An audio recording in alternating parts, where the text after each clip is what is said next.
Assalamualaikum warahmatullahi wabarakatuh. Alhamdulillah, alhamdulillahi rabbil alamin. Wassalatu wassalamu ala rasulillah amma ba'du.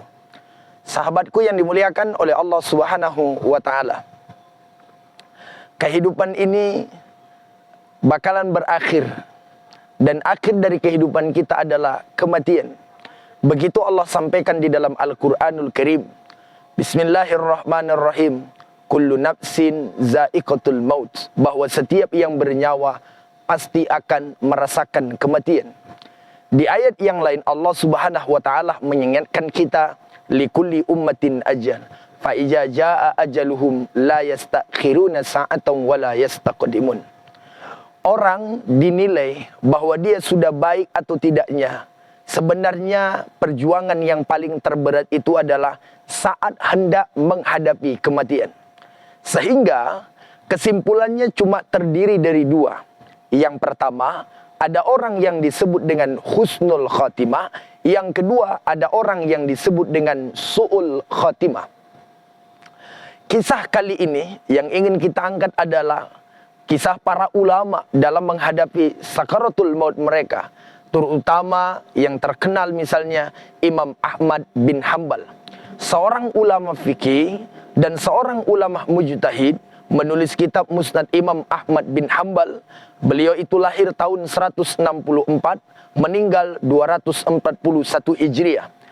Jadi saat Imam Ahmad bin Hanbal hendak meninggal dunia, maka Imam Ahmad bin Hanbal ketika itu dikerumuni oleh orang. Saat itu orang-orang datang mengkerumuni beliau, lalu kemudian mentalkinkan beliau dengan mengucapkan la ilaha illallah. Wahai Imam Ahmad, bacalah la ilaha illallah. Sedangkan ketika itu Imam Ahmad bin Hanbal seolah menolehkan kepalanya, tidak menerima. Jadi ketika orang mentalkinkannya la ilaha illallah, Imam Ahmad bin Hanbal goyang kepala kanan kiri, seolah-olah mengatakan tidak. Sehingga orang-orang yang berkerumun heran-heran, lalu bertanya kepada beliau, wahai Imam Ahmad bin Hanbal, kenapa engkau tidak ikut bacaan kami? Kenapa engkau tidak membaca kalimat la ilaha illallah? Apakah kalimat ini berbahaya dan tidak ada manfaatnya untukmu untuk mengajarkan kepada engkau? Bukankah Rasul yang mengatakan mang akhirah kalamihi la ilaha illallah dakhulal jannah, orang yang akhir dari kata-katanya adalah la ilaha illallah bakalan masuk surga. Kenapa engkau tidak mau mengikut? Kata Imam Ahmad bin Hanbal, saya bukan tidak mau mengikut, saya menoleh kanan dan kiri mengatakan tidak, bukan kepada kalian yang mentalkinkan saya, tapi saya menoleh kanan dan kiri mengatakan tidak kepada iblis yang sedang menggodaku. Sahabat yang dimuliakan oleh Allah subhanahu wa ta'ala, pertanyaannya, apakah Imam Ahmad bin Hanbal sudah selamat? Ternyata tidak. Iblis datang lalu kemudian ngomong kepada Imam Ahmad bin Hanbal, wahai Imam Ahmad, engkau telah selamat dari fitnahku. Wahai Imam Ahmad, engkau telah selamat dari fitnahku. Lalu kemudian kata Imam Ahmad, tidak. Kenapa Imam Ahmad kedua kalinya mengatakan tidak? Sebab kalau Imam Ahmad mengatakan bahwa saya sudah menang dari engkau iblis, muncul riya, muncul ingin sum'ah, muncul ingin pamer terhadap iblis, maka Imam Ahmad pun mengatakan tidak. Sebegitu luar biasanya fitnah iblis laknatullah alaih untuk menjerumuskan manusia sampai di akhir hayat.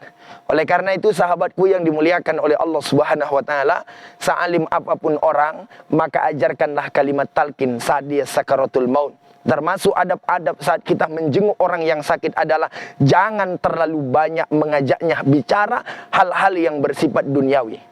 Ini kadang-kadang ditanya, oh itu sawah yang di sana nanti untuk siapa?